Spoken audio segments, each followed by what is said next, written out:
Законот за двојазичноста ја исфрли на виделина нервозата, но и нетрпеливоста во владината коалиција.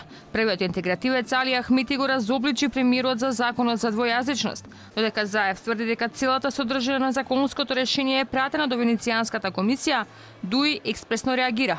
На верификација се пратени само деловите од законот кои се однесуваат на двојазичните униформи и парите. Испратен е само делот за кој се договоривме. Тоа се две прашања за кои се договоривме: банкнотите и хартиите од вредност и амблемите на војската и полицијата. Јас не знам зошто сето ова се политизира и станува медиумска тема, кога е познато дека законот е договорен со коалиционите партнери и е усвоен со потребното мнозинство.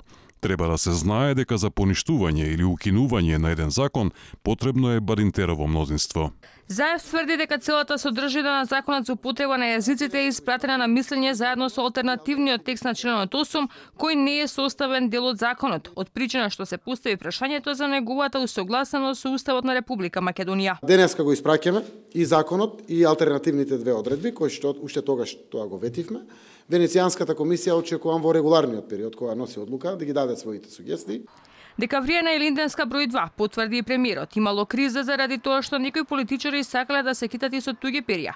Овој закон не е на ДУИ, овој закон е и на СДСМ, вели Зоран Заев. Овој закон не е на ДУИ, овој закон е на Зоран Заев, на СДСМ, на БЕСА, на сите што сме внатре. Турска, пензионерска партија, сите. Затоа што сите го подржавме и сите го гласавме. Јас верувам и тоа мора да биде во духот на едно општество за сите. Не ми требат на мене национализми од ниједна страна.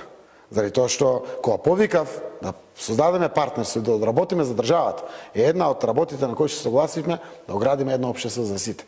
Тоа што вчера јавно го покажаа Заев и Ахмети, владата денеска се обиде да го оправда. Немало криза во коалицијата или судири, како што пишувале медиумите. Вчера имало владина седница на која работите функционирале редовно и тековно. Како некој толкува одреден изјави, тоа било во рамки на слободата на израз.